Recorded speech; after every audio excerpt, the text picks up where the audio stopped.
Hello, everyone. Welcome to the Creating Connection presentation today. I know many of you, I see a lot of familiar faces, and there are some new people here, so thank you all for joining us. Before we launch into the presentation by Arts Midwest, Jasmine and I would like to give a brief introduction. So my name is Margot Saulnier. I'm the creative strategist for New Bedford Creative. We operate out of the New Bedford Economic Development Council, and we manage the city's Arts, Culture, and Tourism Fund. We are responsible for implementing the city's strategic arts and culture plan, and we don't do that alone. We have the help, expertise, and guidance of the New Bedford Creative Consortium. Many of you are here today. Thank you for joining us. And we work closely with the City of New Bedford departments of planning, tourism and marketing, parks, recreation, and beaches, and the mayor's office. So back to the arts and culture plan. There are 9 major cultural strategies in the plan, and one of them is to increase arts funding, collaboration, and resource sharing to grow the operating capacity of arts and culture organizations and artists. With this in mind, it's an incredible honor that New Bedford was chosen as the place-based pilot for the Arts Midwest initiative called Creating Connection, which is funded by the Barr Foundation. So I'd like to thank very much the Barr Foundation and Arts Midwest for selecting us for this incredible opportunity.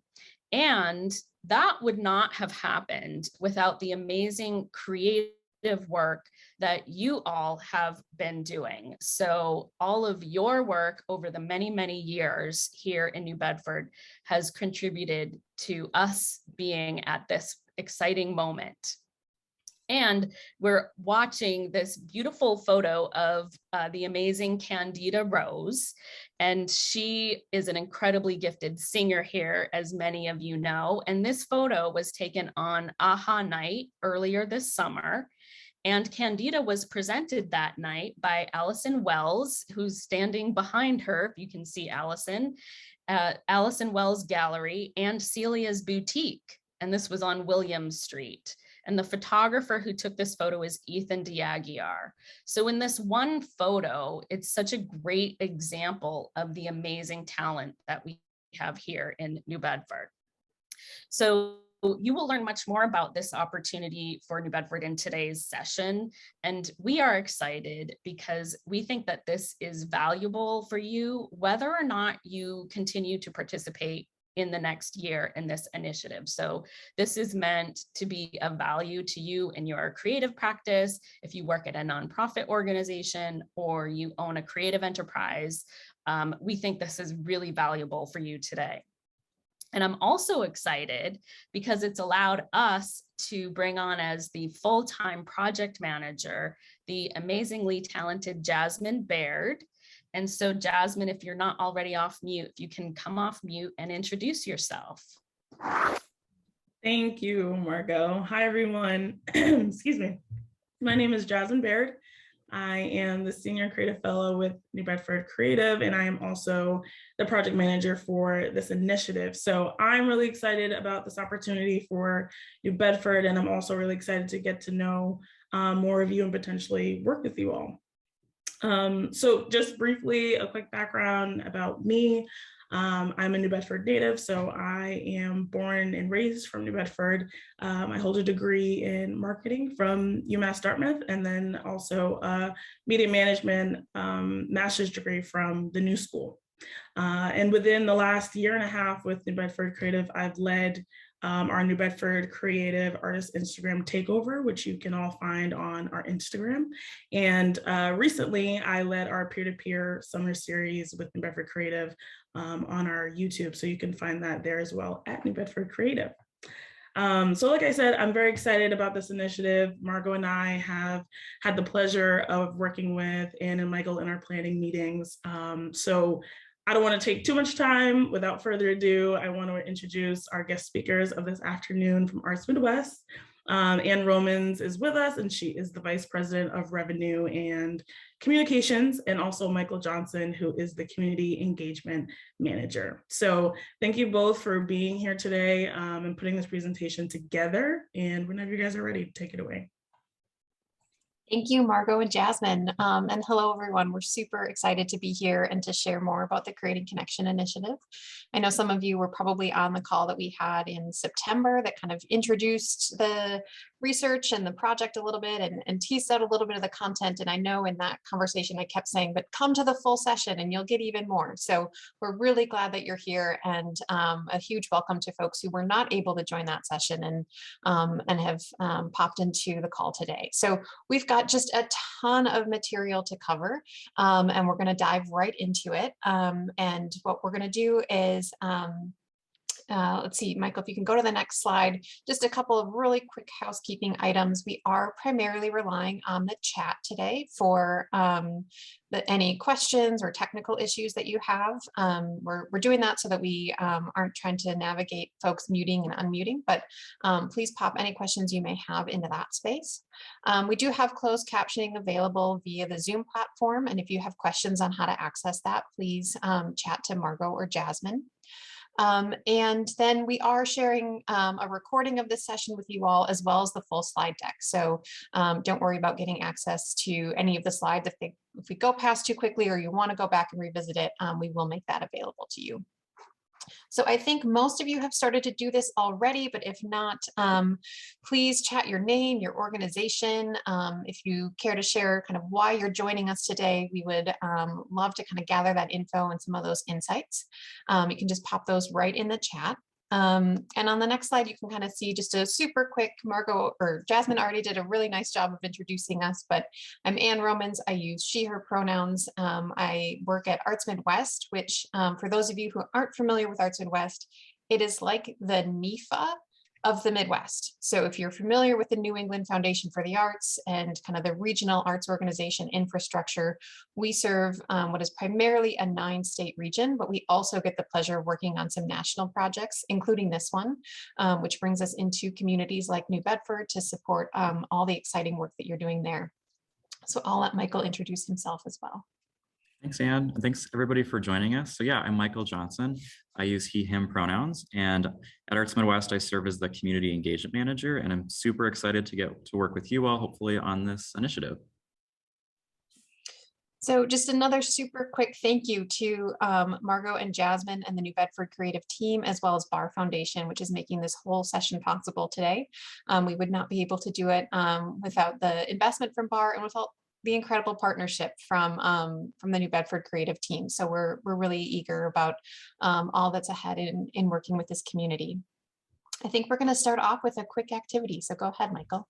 Yeah, so before we dive in, we just really wanted to kick things off with a moment to just sort of like walk away from our distractions, our inboxes, and our screens. So we do this typically when we're in person, and we invite folks to think about actually their earliest moment in memory of being involved in a creative activity.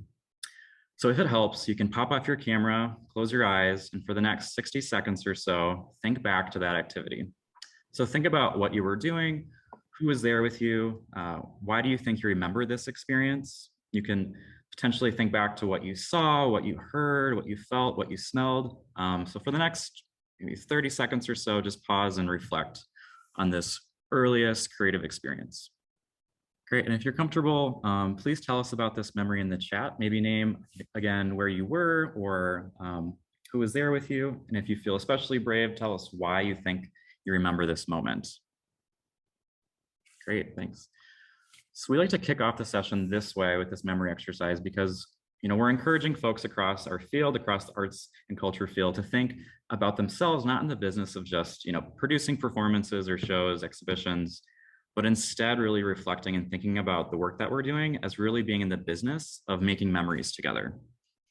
Great. Yeah, and before we completely transition away from there, I think the beauty of this moment is kind of recognizing that each of us has a memory, even though we're not able to necessarily go around the room and hear from everyone. I'm sure that you all have a memory of doing something creative and engaging with folks early on in participating in creative activities, whether that was in a formal institution or in the quiet of your own home. And what we want to reflect on here is that we all have those memories, and there's a reason that those stay with us.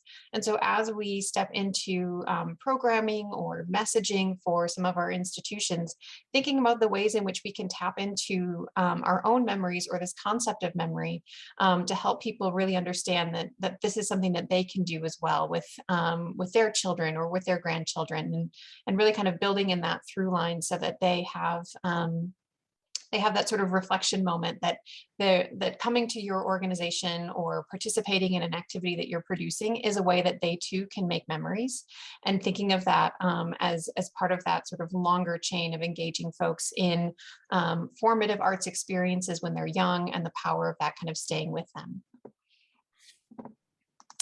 So I think what we are going to just jump into next is a brief overview of kind of what we want to cover today. Over the course of this session, we're going to share lots of research insights. We're going to go back to this concept of memory and spend a little bit more time exploring sort of why it's important and what relationship it might have to how we can message and program in the future. We're going to share insights about arts participation, why people participate in the arts, how COVID has and hasn't changed that reality for us. We're going to spend some time going over some examples of what other folks have done with the research insights and recommendations that come out of this project.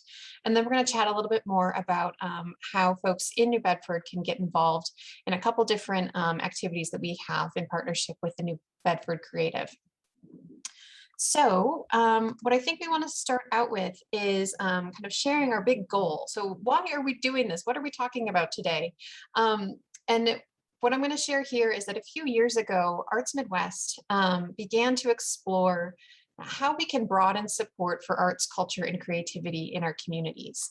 What would that look like from a messaging perspective, from a sort of financial support perspective? How can we really help folks understand the role and value that creative organizations have, both from the economic impact, but also kind of what role they play in our lives? And we were driven by the goal that you see here on the screen, which is that we are trying to make arts and culture a more recognized, valued, and expected part of everyday life.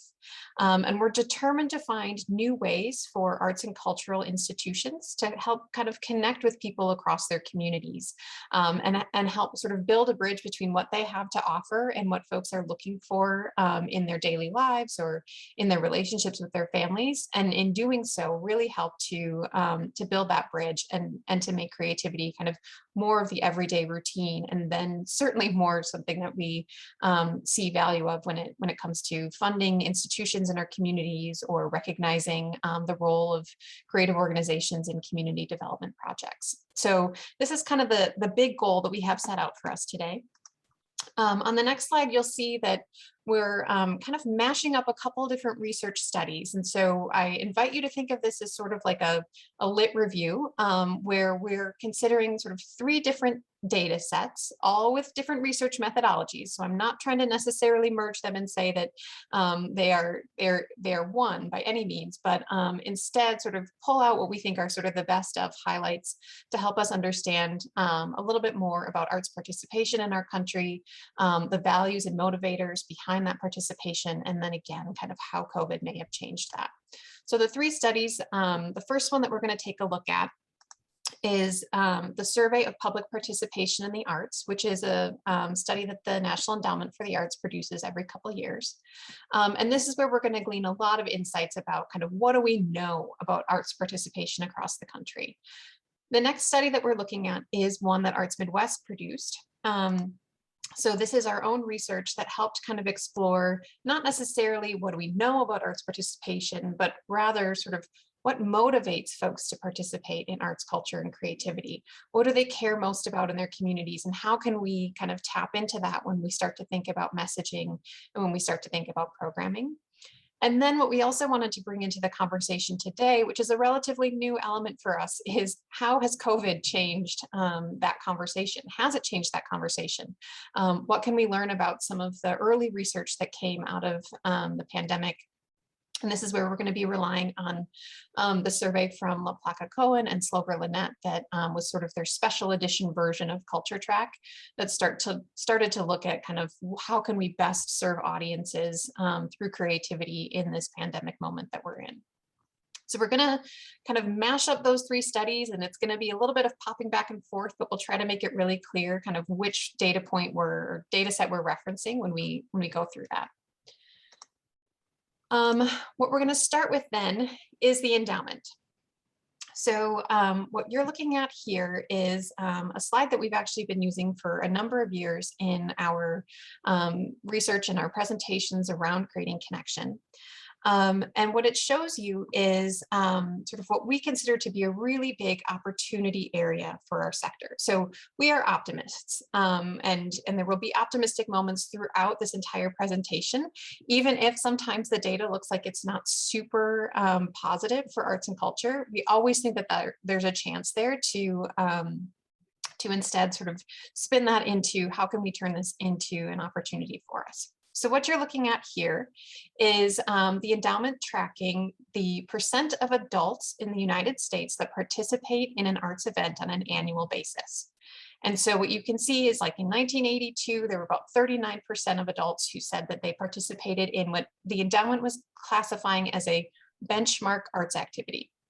And benchmark are those more sort of formal arts activities. It may be going to a museum or a performing arts center. It may be seeing a ballet or an opera. And what they were tracking is, it sort of peaked in 1992 with 41% of adults attending those events. By 2012, we were looking at about 33% of adults who were attending those events on an annual basis. What the endowment started doing in 2012 is they started tracking what they refer to as informal arts participation. So that's that sort of data point that you see hovering up top that says 71. 71% of adults in their survey suggested that they are participating in informal arts experiences on an annual basis. So what we see as our opportunity is the gap between that. So between that 33% and that 71%, you've got 38% of folks in the United States who somehow have values alignment with arts, culture, and creativity because they are engaging in informal ways, even if they're not participating in those formal benchmark organizations. So you may hear Michael, or you may hear me refer to this 38% throughout the course of our presentation. And what we're talking about are those sort of values aligned folks who we think present a real opportunity for us to engage in a different way if we sort of tap into the right set of messages and the right set of activities to motivate them to participate. So the next slide then gives you a little bit of an update from the endowment. Now, our dear friends at the endowment, I appreciate all that they are doing to sort of track these questions. Unfortunately, their 2017 update did not present the data the same way as they had in years past. And so I can't quite sort of track this on the same line because they weren't classifying in their 2017 update the sort of benchmark versus informal in quite the same way. So instead, what I'm going to present to you is some new data points here that show that about 54% of Americans were saying that they attended at least one arts and cultural event. It's not entirely clear if that's the same parameters as that benchmark line, but we can still see kind of an opportunity gap there where we've got about 54% who are either attending or creating artworks or performances in a given year. We still have another sort of leap in terms of who's consuming arts and culture via different platforms. And that's where we've got that 74. So it's just kind of another data set to consider how these trends might be shifting over time. This is the latest data from the Survey of Public Participation in the Arts. So we are eagerly anticipating another round of data points to come in at some point here. But at this point, what we're looking at is some tracking that suggests maybe things are getting a little bit better for arts and cultural engagement, but there is still a difference between this sort of informal and then that more formal engagement. So creating connection. What we wanted to dig into, now that we've got the context of kind of how many folks are participating in arts and culture according to the endowment, what we want to look at is, why are those folks participating? What are the motivators, the behaviors that make folks more or less inclined to participate in arts, culture, and creative events in their communities? And so our research project, and I've got tons of data on the methodology. If you're curious, we can go into all sorts of detail on that at a later date if you're so inclined. But what we are going to present to you today is kind of the compilation of surveys, focus groups, informal interviews that we conducted across the country, as well as here in Massachusetts, that really helps us explore kind of, what do folks value most about their communities? What are they looking for in their lives? What relationship might those values and those behaviors and those desires have to arts and culture? And how can we help arts and cultural institutions draw those through lines so that their messages and their programs and all the work that we're doing really taps into those existing closely held values in our community? I'm going to turn it back over to Michael to start to share a little bit more about kind of what we learned in asking some of those big questions about what people value. Great, thanks, Anne. So yeah, as Anne mentioned, there's a ton of research and methodology on our website. Today, we're just going to go over the 5 major findings from our research. So the first here on the slide relates to connection. So connection, we found, is the most predominant or resonant value associated with arts and cultural engagement. So people participate in, support, or otherwise engage in arts and culture because it provides opportunities for connection, and connection in these 4 ways. So connection to family and friends, connection to others in their communities, connection to themselves, and also connection to our cultural identities. So there's a reason we call this program Creating Connection. This is our biggest takeaway for today. So if you remember nothing else, remember that connection in these 4 ways is really key. And some data for a moment. So while people define connection in different ways and experience connection differently, it emerged in many places in our research as either a direct verbatim statement in focus groups or as sort of an undercurrent in our other quantitative data. So here you can see on the slide, family and children and youth emerge as core values for the majority of the public. And other predominant values relate to things like health and well-being and education, which you'll see appear in other recommendations in a few moments. And the reason we don't highlight faith, so you see we circle family and health and well-being as well as children and youth and education. The reason we don't highlight faith is, although the public generally values faith, it wasn't in our research identified as also a motivator. So the other attributes that we mentioned here, family, education, well-being, are all values as well as motivators as it relates to participation in arts and cultural activities. So looking again at the opportunity that Anne mentioned earlier, so we asked people to tell us about how important the following activities were to them. And just of note, there were more things on the slide here or in our list, but we wanted to just condense to make it easier to read. So you'll see that specific arts and cultural activities, like the things that we all like to do and enjoy, like visiting a museum or participating in a performance, those things actually ranked fairly low on the list. So you can see here around the 16% range. But we have hope. So if you look at the top, you'll see that doing things with children and family comes in at 65% as saying it's very important, which means that when attending a live performance or visiting a museum is actually reframed as an activity that you get to do with family and friends, suddenly you're not just counting on that lower 16% that think it's important, but actually potentially tapping into this larger opportunity, the 65% of the population that values connection with kids and families. And just another note, so, if our offerings aren't allowing space and opportunity for people to connect in these ways, we'll stay possibly on course to just engage that smaller group of the population. But if we begin to shift and provide opportunities that are reframed around this connection, we believe that we can get us closer to that 65% of the population that values that. And I think Anne was going to talk about this survey. Yeah, so this is just another sort of quick moment to sort of reinforce the data that we just shared from the Creating Connection research. Popping back over to the endowment for a moment, you can see that the top finding for them around the motivator or kind of why folks are engaging in arts, culture, and creativity was to socialize with family or friends. So again, you can see that this is not necessarily unique to our own data set, but that folks are tracking it, across these different studies, that this really is a key motivator, and socialization is kind of that primary driver. The next slide just sort of acknowledges that our world has changed, and messaging around socializing and connection became a lot harder in the last 18 months. And so what we wanted to look at was also kind of bringing in some of that culture track data to say,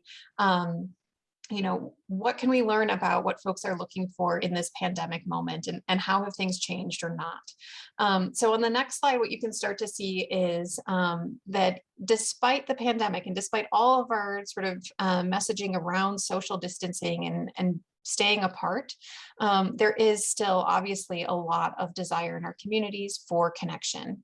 And so this is what folks were saying they missed most about cultural experiences when we were in sort of the depths of social distancing at the beginning of the pandemic.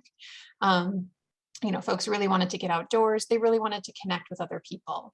And when they were asked sort of, what do you miss most? Spending quality time with family or friends. This continues to be a core theme for what people are looking for in their lives, even in these moments of more distance and more isolation.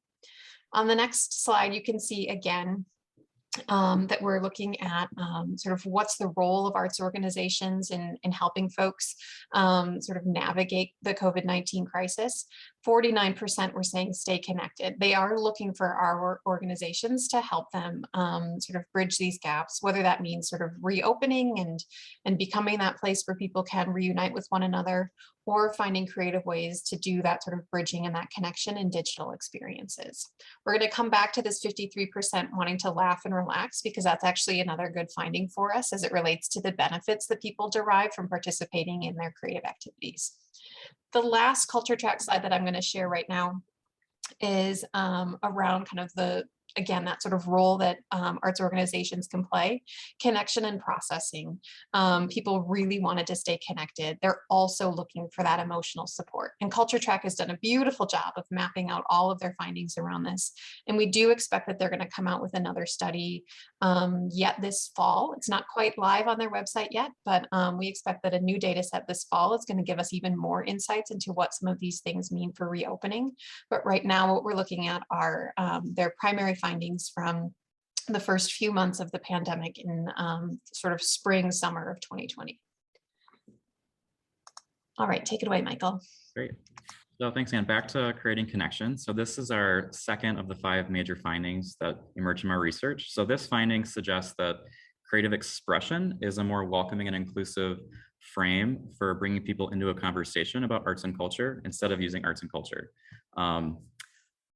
And we'll talk about that next in a kind of a metaphor. So we like to talk about this as imagining a door. So imagine a door that says arts and culture, enter here. Obviously, a lot of people on this call are going to feel comfortable. The people in that 33% who participate in traditional benchmark formal activities, they're going to feel pretty comfortable walking through a door that says arts and culture. Perhaps they were artists growing up and they just had those experiences, but what we like to say is that when you talk about it instead of arts and culture, but creative expression, it's a more welcoming frame. It's used as more universal. Everyone is potentially creative. Even those who may not self-define as artistic can often recognize their own creativity and value the creativity in others. So this is a term that more broadly defines the context of our experiences. It doesn't carry that same reputation of being passive, but has more potential of being associated with active and interactive experiences. We want to be clear that you get to the same place. You'll notice there's the same pretty picture on both doors. You can still have that conversation about arts and culture. You can still talk about the high quality of the art performances that you're offering on stage or in your exhibition. And you can still talk about the value of arts in your community. But beginning this conversation in a creativity or creative expression frame, we feel is perceived as more welcoming and can be more inclusive for those who maybe currently aren't engaging in arts and culture in the same way. And another sort of culture track moment. If you take a look at this slide, what you'll see is that 81% of the folks who responded to the culture track survey reported doing something creative during the pandemic. So this is even a leap beyond that sort of informal engagement that the endowment was tracking in some of their studies. But you can see that creativity is defined really broadly here. So maybe it's cooking, or maybe it's singing alone, or making something by hand, creative writing, photography, really expansive thinking here. But folks really were turning to creativity during the pandemic. That's probably of no surprise to anyone on this call, given given our sort of love and passion for arts and culture in our communities. But we know that creativity played an important role in keeping people sort of connected and sort of feeling energized or refreshed in some of those dark moments. So I think what we can move on to now are some of the benefits that we know folks derive from participating in creative activities. Michael, do you want to do this one? Great, yeah, so this is going to create a connection. This is our third major finding. So what we found is that people believe that they'll actually be happier, healthier, and less stressed by experiencing more arts and culture activities in their lives. In addition, we found that they actually believe that more participation will actually result in children's brain development and education increasing, as well as their greater understanding of cultural diversity. So some data for a moment on this. So what would be different in our lives if we had more opportunity to engage in arts and culture? Again, benefits to kids, appreciating diversity, and the concept of well-being were all at the top of our list. And we'll recommend those benefit recommendations in a moment. We also want to look at the bottom of this list. So you'll recognize, or you'll see that the economy being stronger, 8%. So although we use this message a lot with policymakers and legislators, what we found is that it's actually not particularly motivating for the general public to participate in arts and culture. And although we spend a lot of time on these economic impact studies, and we do believe that arts and culture, do benefit the economy, we just want to highlight that these other values are actually more motivating as it relates to people's participation and motivation in arts and culture, which I think makes sense to most of us, right? You wouldn't probably participate in a performance because of a sole belief that it contributes to the economy. Yeah, it's just around sort of message motivation here. So full respect for all of the economic impact studies, and we have a lot of faith and belief that those are true. There's just a time and a place for when we share that data and kind of who we're trying to connect it with. And when we're working on sort of those big sort of public shared message campaigns or anything that we're trying to motivate the public to really understand the link between what they care most about and arts, culture, and creativity, we're probably not going to tap into that message around the economy. But that doesn't mean it doesn't have a really solid place in some of our advocacy efforts.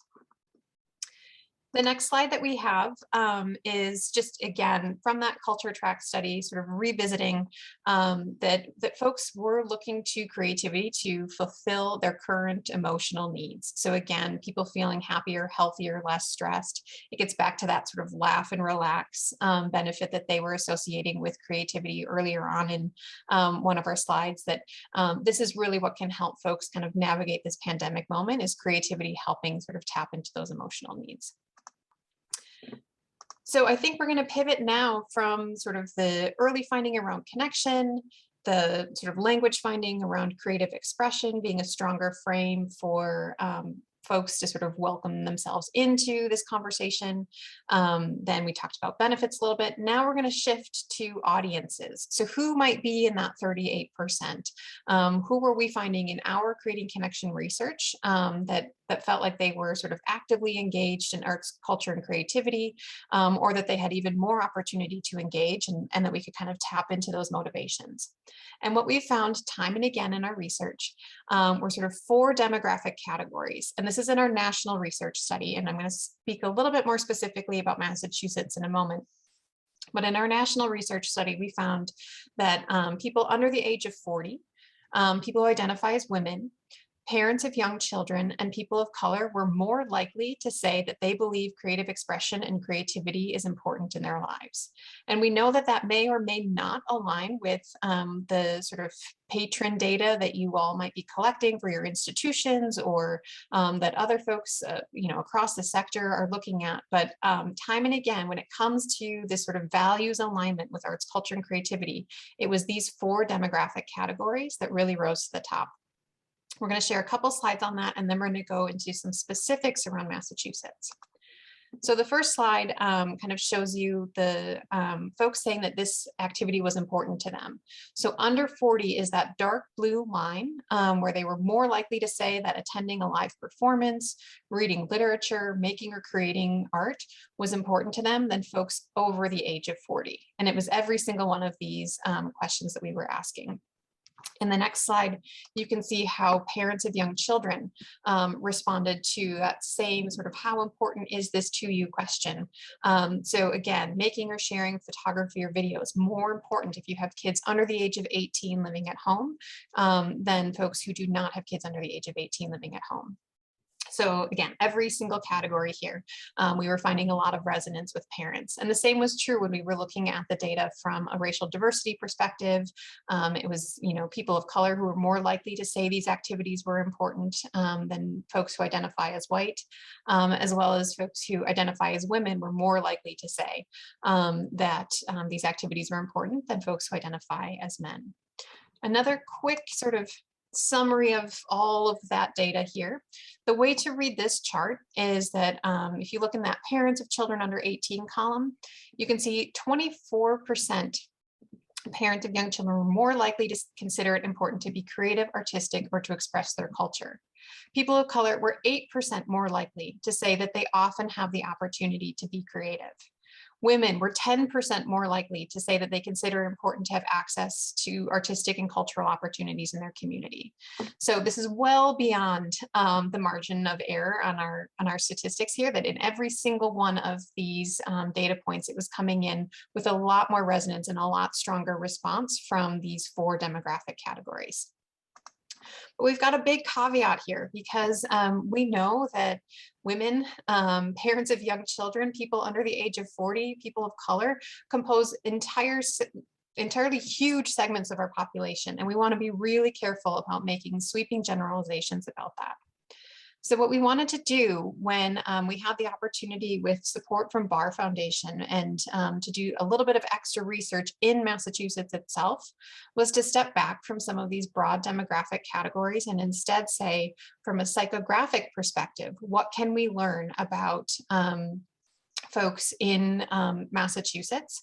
How can we understand the creative or lifestyle attributes that make people more or less inclined to engage with arts, culture, and creativity in their lives?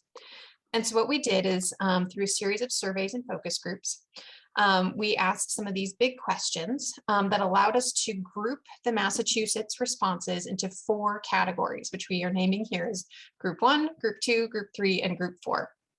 So Group 1, 15% of our respondents, which we can then sort of scale to 15% of the Massachusetts population, really resonated with these 3 categories, that they believe it's important to engage in arts and culture. They often get the chance to engage. They want to engage even more often, right? So that's how 15% ended up in this sort of Group 1 category, was their really strong resonance with those 3 statements. Group 2 is composed of about 42% of the Massachusetts population. Again, they want to engage more often than they do, but when it comes to believing it's important and getting the chance, it kind of slips a little bit. So that's how we kind of grouped those folks into Group 2. Group 3 was where we saw an even greater slip, right? So these are folks who are far less likely to believe it's important to engage in arts and culture. They were less likely to say that they often get the chance to engage. Group 4, even less so. These are the folks who really aren't engaging very often and they don't see a lot of value. The good thing though, this is another optimism moment, even the folks in Group 3 and Group 4 want to engage more often than they do. So it's probably not going to be a big focus area for us to try to connect with Groups 3 and Group 4, but we know that there's opportunity that exists in those spaces because they want to be engaging more often than they are. So I know I'm going through this really fast, but we could have created these 4 groups that allowed us to sort of look at, from a creative and lifestyle attribute, from a values alignment perspective, who are our most sort of arts inclined, and then who are our least arts inclined. And then we layered in some demographic analysis, and we started to look at, okay, who's in those groups? So group 1, more likely to be women, more likely to be people of color, more likely to be under the age of 50, with children under the age of 18 living at home. Group 2 tends to be more predominantly women, children under the age of 18 living at home, but otherwise their age, race, ethnicity sort of mirrors the general Massachusetts population. We weren't seeing sort of a big uptick or a big sort of difference in that data set. Group 3 tended to be older. They don't have kids under the age of 18 living at home, a slightly higher household income than we were tracking in groups 1 and 2, but their race and their gender identity and education, again, sort of mirrored that sort of general population. Group 4, far more likely to be composed of white men over the age of 50 who don't have kids under the age of 18 living at home, who tend to live in the suburbs.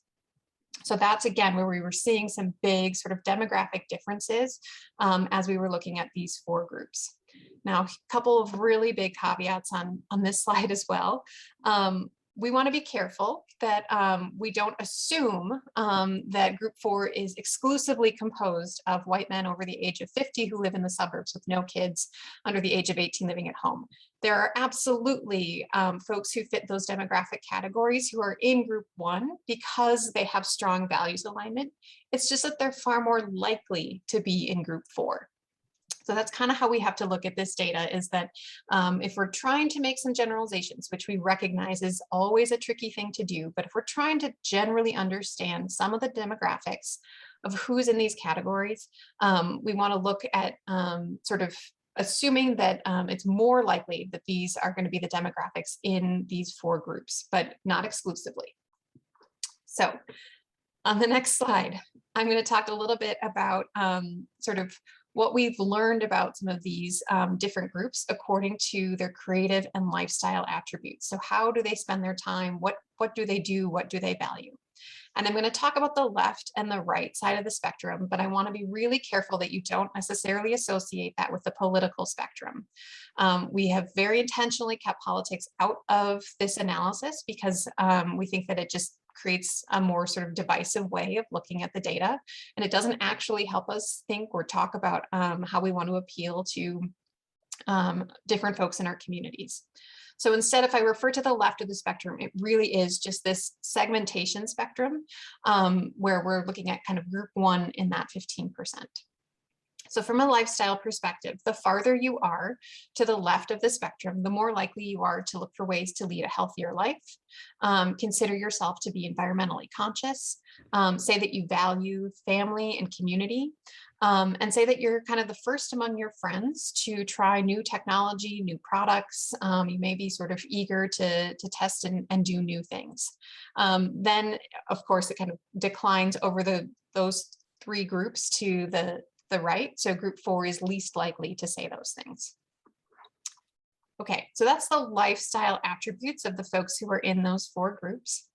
What we want to look at next is some of the creative attributes. So what might make someone more likely to be in group 1 versus group 4? And here we found the power of the formative arts experience. So this gets back to that memory exercise that we started off with, where we are looking at sort of the early experiences that people have with arts, culture, and creativity, and the impact that that has on their likelihood as adults to engage in creative activities or to value arts and culture in their communities. So you can see group 1 either strongly agreed or somewhat agreed that they were encouraged to be creative or use their imagination growing up. 98% of that group, compared to only 31% of group 4. So there's a huge takeaway here for how we think about funding arts education in our communities, how we think about making creative activities available to children and youth kind of across our school systems and across our communities, because we think that there's a lot to learn here about the importance of engaging them in a young age and the impact that that's going to have over time and the likelihood that they're going to value arts and culture as an adult.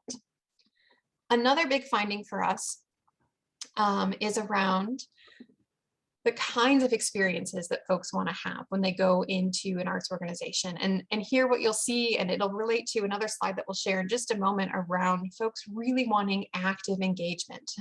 They want to be able to share and interact with one another when they're in an arts event.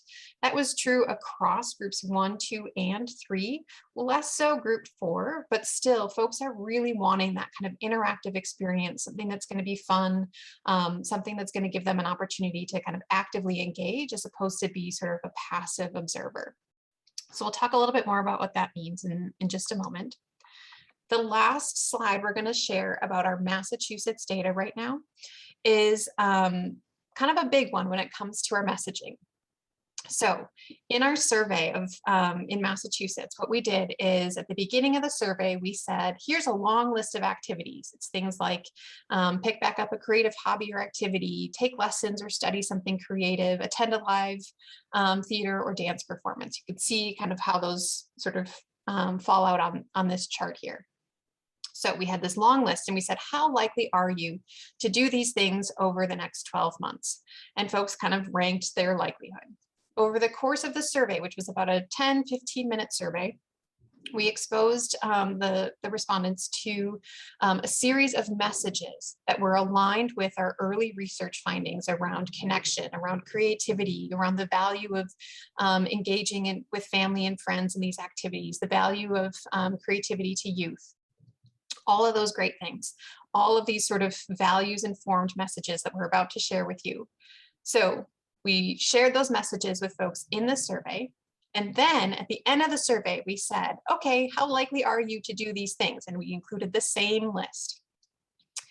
At the end of the survey, after pure exposure to that messaging, no other change in activity or behavior, just exposure to that messaging that tapped into those values that we were finding in our research, folks were more likely to do these things. So group 1 was statistically significant increase, more likely to sign a petition to support arts and culture, to create art themselves, to visit a museum or gallery. Group 3 was more likely to sing in a church or community group after pure exposure to the messaging. Even group 4, which we know is going to be a tricky group to engage and probably not as high priority as group 1 and 2, more likely to attend a concert, visit a museum or gallery, that sort of thing. So what we were showing is just the power of the messaging in this space here. Michael's going to share sort of one last slide for us before we actually dig into what all of those message opportunities are for you. Great, thanks, Anne. So our last major finding from creating connection related to the barriers as it relates to participation. So, and this probably isn't new, but especially for those of you who are around during the RAND research, but obviously time and money are huge barriers, and this isn't unique to our field. But we also found that people are looking for more active opportunities to engage, and what they're currently finding is more passive opportunities. And they're also looking for more social opportunities to engage. So this is especially true of those people in the 38% who are not participating in formal activities, but who want to, but who also value arts and culture in their lives. We're also talking about a lot of times people view the arts as more of a nicety or luxury. And some data for a moment. So obviously, again, time and money are huge, distant geography, but actually not finding anybody to do it with was huge. And that's something that we can actually address, right? So we can create opportunities for people to socialize and engage with one another. Yeah, so if sort of active experiences instead of passive is a barrier that we were tracking in our research, and this, question or conversation about social isolation and how can I find someone to do this with in my community, those are going to be some through lines that we'll explore a little bit more in some of the examples of what other folks have done to try to overcome those barriers. And we've got a lot to share, both in this presentation as well as on our website, about how you can kind of think creatively about making your experiences more active or kind of more values aligned. And I should have started this whole thing off by saying many of you are probably doing all of these great things already. For those of you who already have great active experiences and have really strong sort of values aligned messaging, we invite you to use this presentation and this data to just reinforce the things that you are doing. Sometimes we know that there are board members who are sort of questioning the direction an arts organization might be going, or why are you doing it this way? This isn't how we used to do it. So for those of you who are already well on your way in this path, you know, we encourage you to kind of use this as the data and to kind of support the decisions that you're already making there. Just another sort of quick peek at the culture track data. People, again, during COVID, looking for activities that are fun, lighthearted. You can see that there's a whole sort of category here for active and participatory activities. That orange is, you know, the fun and lighthearted. People really were sort of, again, wanting those active experiences to be part of their sort of creative life during the pandemic. The last culture track data that we're going to show in this one is sort of how, again, sort of insights from their research on how organizations could change to be better in the future. And there was a lot around sort of, enjoyment, making it more fun, making it less formal, making it more inclusive. This is where, again, we can kind of start to look at some of the demographic data and the psychographic data to say, how can this be friendlier to all people? How can we really think more expansively about who's coming into our institutions, or how we're appealing more broadly to our communities. So then just kind of a quick summary of everything that we just shared. I know we peppered in endowment data, we peppered in culture track data. The creating connection findings are summarized here. That connection really is a resonant message. That's what people are looking for when it comes to cultural activities in their communities. We have a strong recommendation around using the language of creativity instead of arts and culture, especially when you're trying to speak to new audiences or folks who are not yet engaged in your work. We tracked a lot around sort of the benefits of engagement and why people participate in arts and cultural events in their communities. The audiences, we looked at those 4 demographic categories who are more inclined. Then we looked at the psychographics behind the lifestyle and creative attributes, what might make people more or less inclined to engage. What can we learn from all of that data as we think about who our potential audiences might be? And then again, barriers. So people who really want those active opportunities, they want to be in a space that is fun and lighthearted, active and participatory, and that they're not really looking for those passive opportunities to engage here. So I think what we would love to hear as we start to dig into our next section about what have folks done with this material is just kind of a quick check-in in the chat. Is there anything we can clarify for you about the research that we shared? We will let you start to ask those questions, and if it looks like we need to address it in the moment, we can do that. Otherwise, we do have time at the end for questions as well. So please feel free to pop things into the chat right now, and then what we would love to do is shift into kind of our keeping it real section, which is where we show what folks have done with the research and kind of introduce you to one of the tools that we have to kind of help you navigate some of the sort of top line insights from our research. So I'll let Michael take that over. Great, thanks, Anne. Yeah, so this is a part of the presentation to kind of go over again, as Anne mentioned, the message frame that was developed. I know that this is a lot of information on one slide, so I'm going to take this in chunks, starting with the bottom. So we begin at the bottom here. This is people value, obviously, connection we've talked about, but also family and relationships, health and well-being, learning and self-improvement. And when we consider those values in the context of arts and culture, we arrive at this core message statement at the top. So that sharing creative experiences and expressing our own creativity builds powerful connections with people, with the community and the world around us, with ourselves, and with our cultural heritage. So next we get into the benefits that people experience from participating in creativity. So the first here is on growth. So we believe, what we've learned is that people value participating in creative activities because it provides platforms for growth, and growth shows up in different ways. So we describe several here. So fostering critical thinking, inspiring and teaching us, expanding or enlarging your capacity for emotions, building empathy, all fall within this growth benefit category. And second, we have voice. And so this notion that creativity provides opportunities for us to express our voice and to hear expressions of voice from others, which can then broaden our perspectives and honor diverse cultural heritage and knowledge. Engaging and elevating diverse perspectives all fall in this category of voice as a benefit. Third, so this idea of well-being we've talked about, the value of creativity as it relates to well-being. So the ability for the arts to recharge us, to reduce our stress, leave us feeling kind of just better off and more energized is in this well-being category. And then last, this notion around happiness. And so the idea that creativity is fun, that it creates lasting memories, as we've talked about with those that you love, and also the idea that it can sort of trigger the full range of human emotions. So we talk sometimes about in this area. So obviously, if you go to a play or performance, you can still deal with difficult content, and you might feel sad, but you're expressing your full range of emotions. So in our eyes, that does fit within this happiness frame. So those are the 4 benefits, the values that we derive, and also just this core message around connection.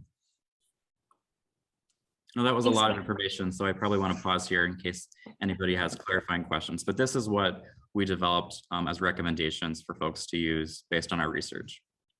And as we sort of hold this slide here, I'm actually going to kind of walk through some talking points on the next 2 slides. But as Michael was saying, the sort of happiness message here doesn't mean that you always have to program the happy stuff and that we can't have challenging conversations and challenging content in our institutions or in our experiences.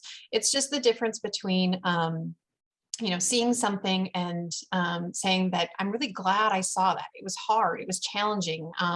It was sad content. It was difficult content for me to engage with, but I'm still glad that I did it.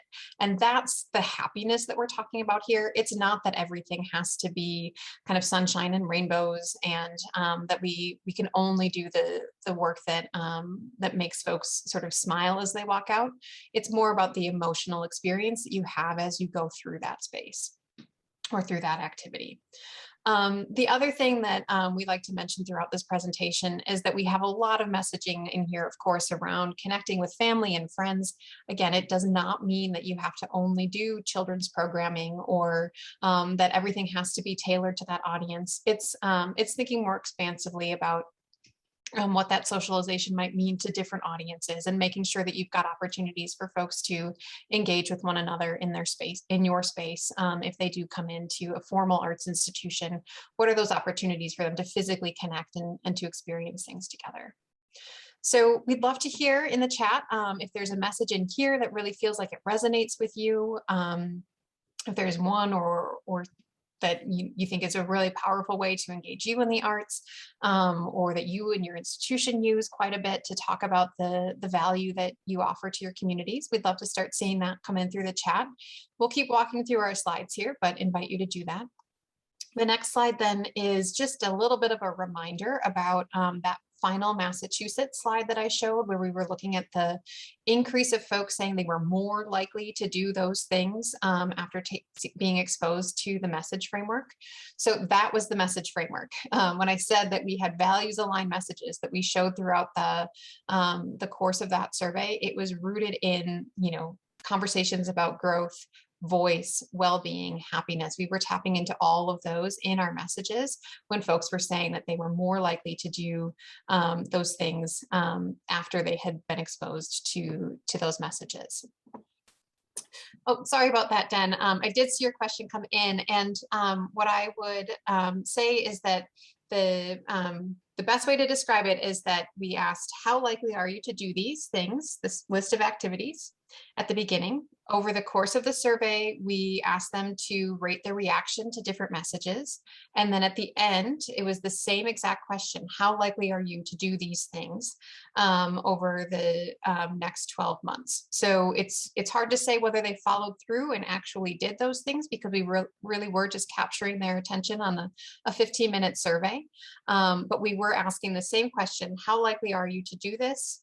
Showing them the messages, how likely are you to do this? And that's where we were seeing the increase over the course of that survey. So if you've got other questions about that, I'm happy to dig in and Yes, attitudinal change. We couldn't track behavioral change in the survey itself, but we were tracking attitudinal change over the course of that sort of 15-minute online survey. I think what we'd love to do now is dig into a couple examples of what people have done after hearing this research and getting their hands on this message framework. How have they made changes to how they're talking about their work in their organizations or in their communities? And we're going to point to a couple different examples, and then also encourage you to check out the website where we've got even more sort of success stories and case studies of what different organizations have done in these kinds of workshop settings, and how we've been able to connect with folks over the past few years to implement this in their spaces. Great. Thanks, Anne. So yeah, our first example comes actually here from Minnesota, the Sheldon. So about 5 years ago, staff at the Sheldon were taking part in one of our workshops. And at this time, their website looked like this. And you can see this is typical of a lot of arts organizations where they're offering a lot of information. Oftentimes the photos are just promotional of the shows that are upcoming, which is all fine.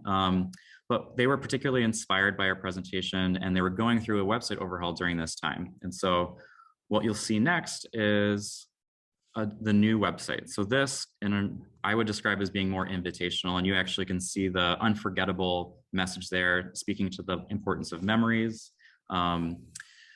There's actually the gentleman with the tie and the hat is actually an artist. So we like to say, this demonstrates connection in a lot of ways, but it's also including, the arts program. You don't have to totally dismiss and not picture the arts that are happening in the artists, but this is an example where you're really kind of demonstrating connection with the imagery, highlighting what's happening in the space. This is a historic theater, so a lot of the images before were often of the exterior of the building and not as much happening within the four walls there. And they do a lot of, they were also inspired by the workshop and started doing a lot more gatherings before and after with audience members, creating moments for engagement, as well as obviously taking photos to celebrate that. So I think a good example coming out of Red Wing, Minnesota.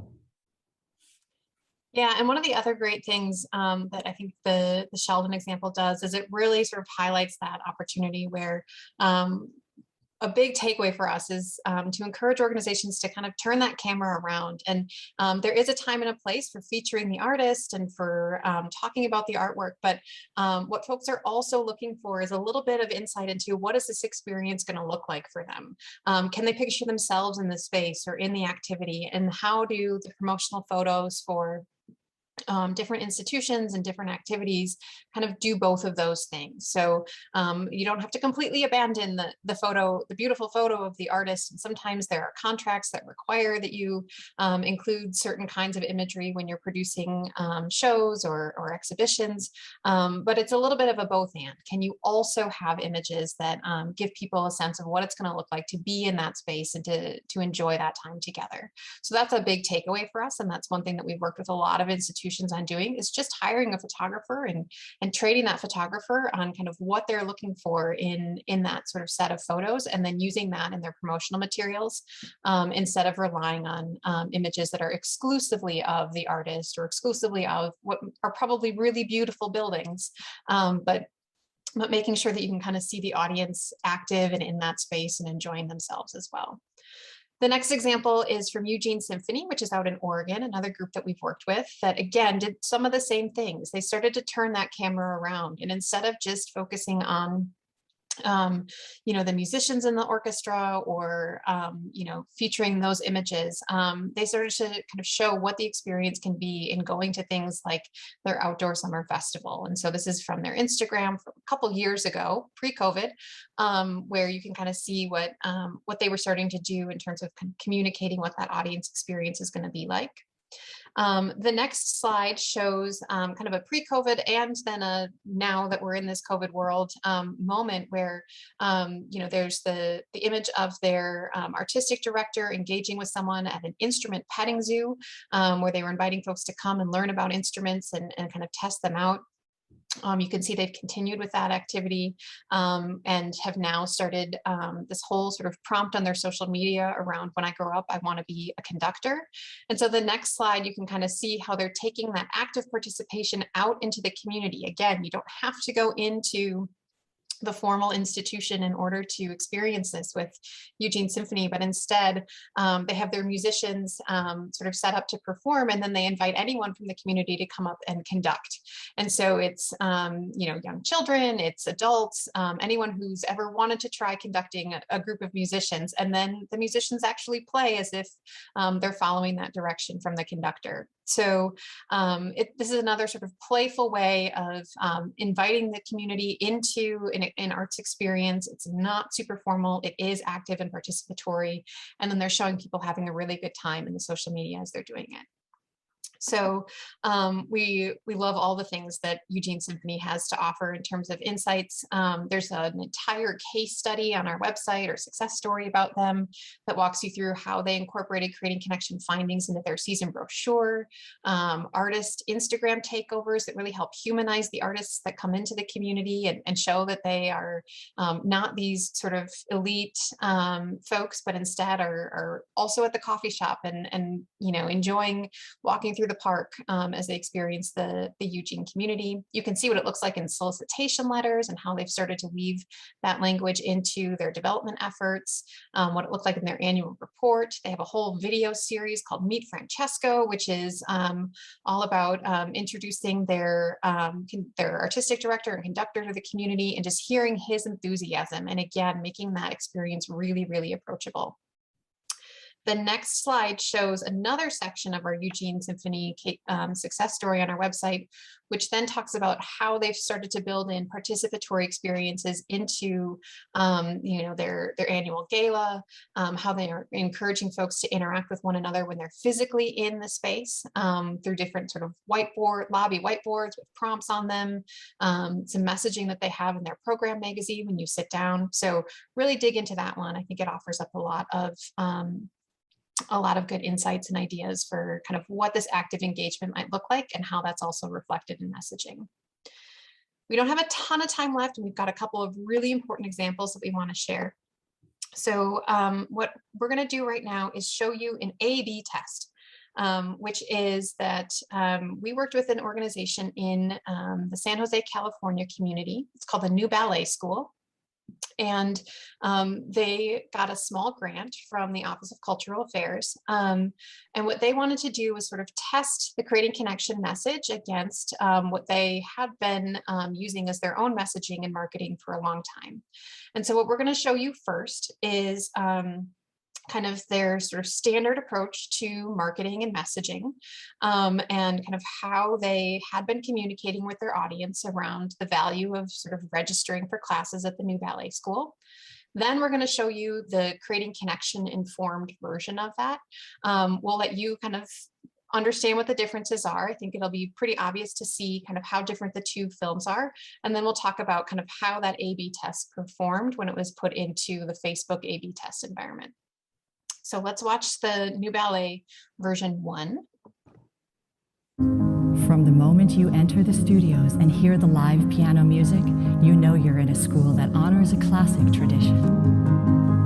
In addition to training aspiring professional ballet dancers, the New Ballet School offers classes to children as young as 18 months old.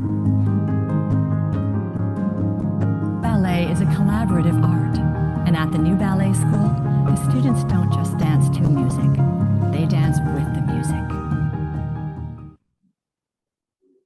Okay, so that was their sort of traditional message about kind of the offerings of the school. We're now going to show you kind of the version that they created as they were sort of testing the Creating Connection concepts and thinking through what some of these insights and takeaways might mean for the ways in which they are marketing their classes. You will always remember your first ballet teacher. Bringing your little one to the New Ballet School opens up a whole new world of creative expression and connection, and our young dancers never forget the magic. My first ballet teacher showed me how to be myself. I like it that my first ballet teacher took me seriously. My first ballet teacher made me think I could fly. My first ballet teacher made me feel like I could do anything. The New Ballet School is certified by American Ballet Theatre, so you know your student is receiving expert ballet training with a focus on dancer health and child development. Let the New Ballet School inspire your child to connect, to grow, and to create their own magic. send links out to the two of those. I hope that they both came through fairly well for you all. But we can also send the YouTube link so you can kind of view the two of them side by side. I think that the difference is probably pretty clear. You know, the first message was a little bit of a sort of talking head from the director of the ballet company telling you sort of why their approach is valuable.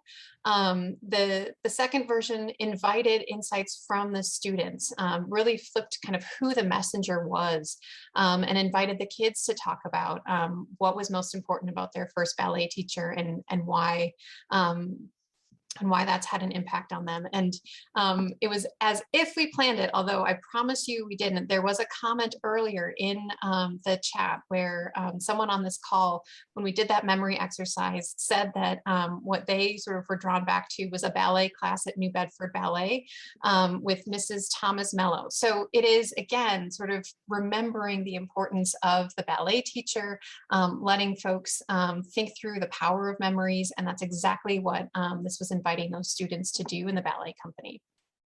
So the great thing is that in addition to probably being a more emotionally resonant message for a lot of the folks who are on this call, it certainly is for me to hear it from the students. The Creating Connection version also outperformed the traditional message in all of the different Facebook metrics as they were looking at that A/B tracking. So it had more clicks on their call to action, which means more people were sort of thinking about registering after seeing that video. It outperformed with likes and comments. It really was sort of a much stronger, oh, that's funny. I love little personal connections. I'm glad that they're happening here. So you can see that the video became much more powerful when it was informed with this sort of connection, creative expression, and memory-based messaging. And there's also obviously a lesson here about the power of the messenger. A couple others that we want to share. Go ahead, Michael, I'll let you take it over. Yeah, so this is an example coming out of Michigan. So in addition to working with individual organizations and cohorts, we got a chance to work with the State Arts Council there.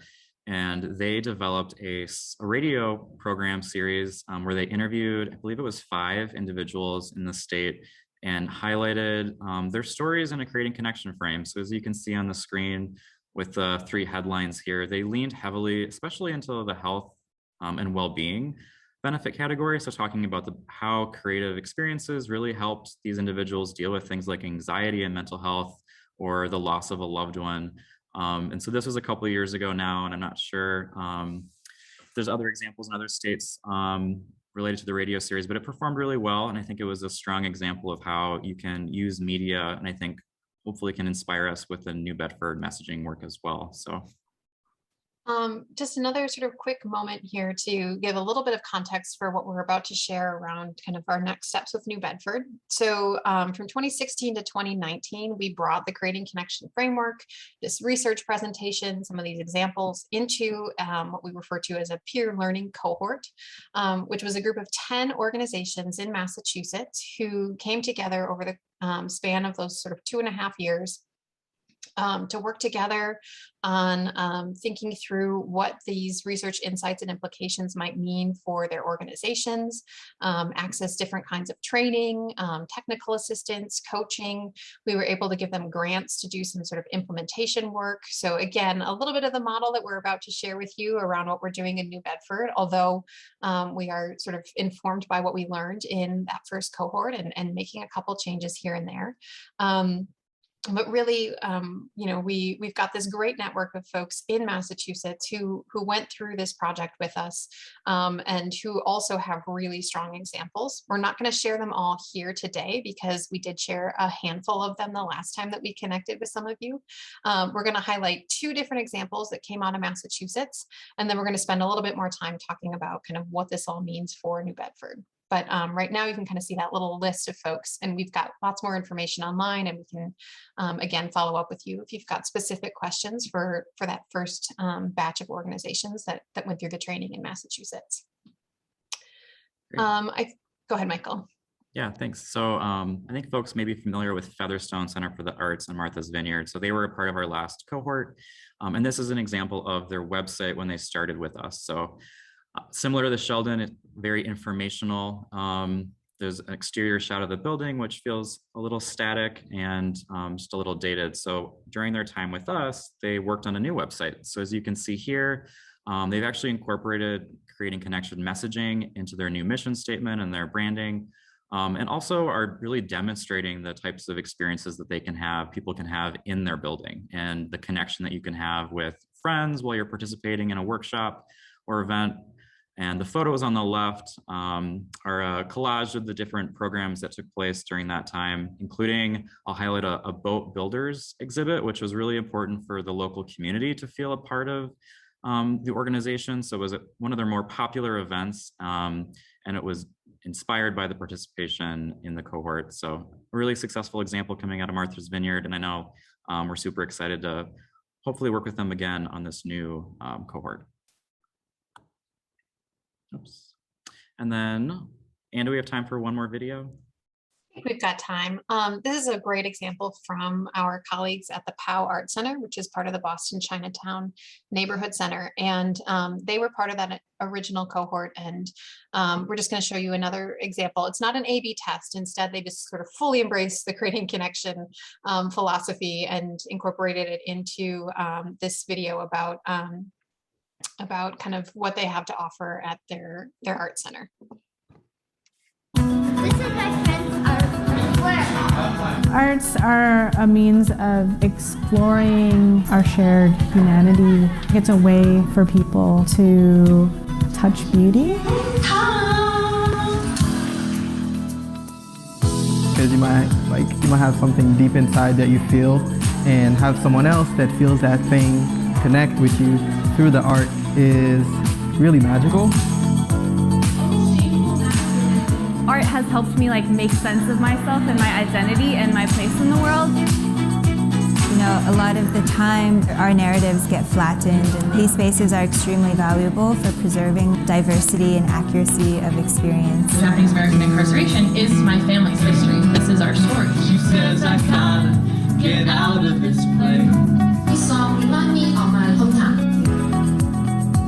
You can see on their face, they're happy, they smile, know the Chinese food, and the dance don't know Chinese cultures.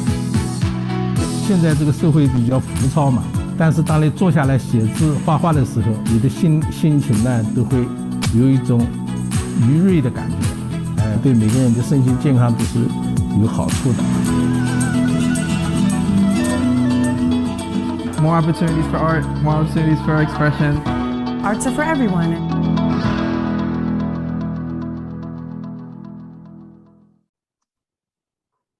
So again, you can see a message that's really infused with sort of the benefits of participating, a video that shows what that audience experience is going to look like if you do go into the POW Art Center, or you take one of their classes, or participate in one of their sort of outdoor activities. There's just a lot that kind of shows you what that's going to look like. So we offer that up as yet another example. And again, just like Eugene Symphony, the POW Art Center has a really strong set of materials on our website that shows just how they were thinking about the research insights and recommendations in things like this video, but also in how they are thinking through describing their after-school programming, how they evaluate, the success of their activities, and they've taken the creating connection insights into an evaluation space and looked at, are people having fun? How can we measure the extent to which they're having fun, and how can we sort of set some standards and expectations for ourselves around this sort of active participatory engagement in our space? So lots to learn from there, and we're eager to connect you all with even more insights from that team as part of our cohort work.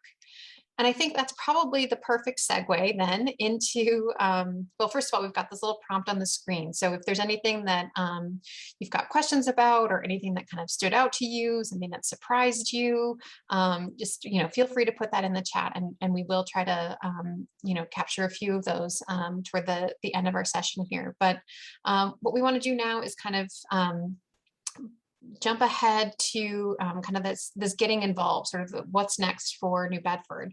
And there's a couple things. First of all, we've mentioned it a handful of times, but we do have creatingconnection.org is a great place to access even more of these success stories, access all the tools that we've developed that have come out of this research and out of some of the other shared research that we were exploring today.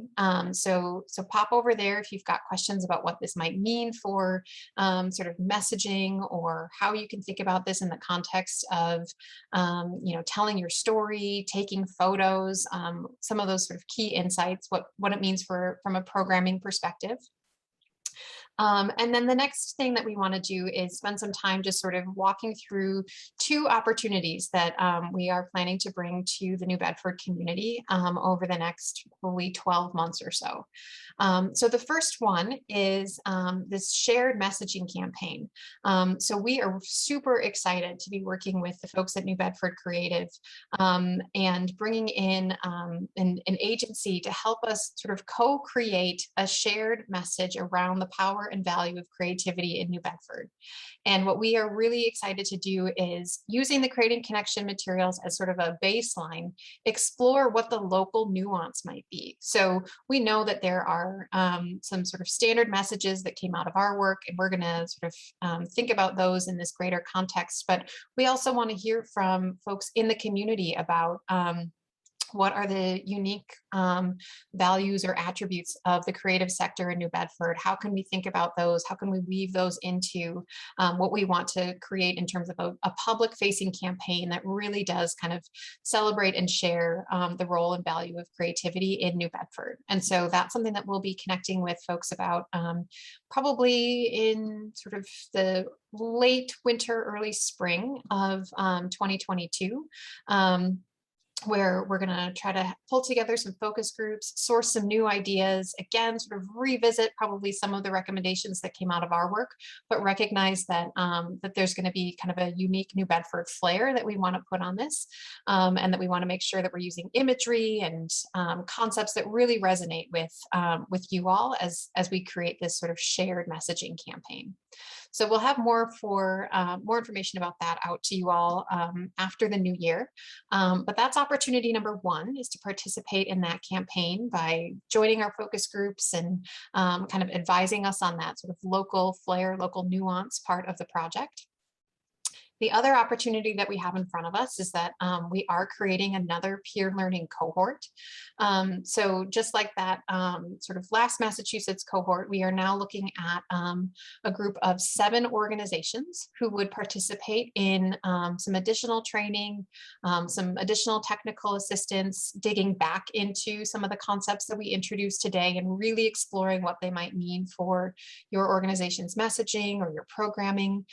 You can see on the slide here that it's going to be a panel process. So we do have a small application. We're trying to make it really really easy for you all to just kind of submit some brief application materials. Will then be followed up with a brief video that allows you to sort of explain a little bit more about who you are and why you might want to participate in this project.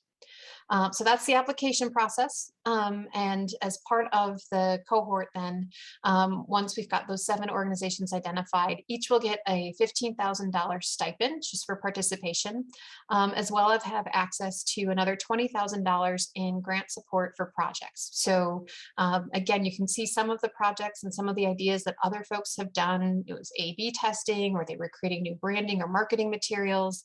Some folks have used it to really update their websites. Other folks have applied it more to their actual programming, and they've hosted different kinds of events in their community. So we're flexible, we're open. It's going to be kind of a collaborative process to see how each of you might think about a project that helps you test the Creating Connection concepts in your organization.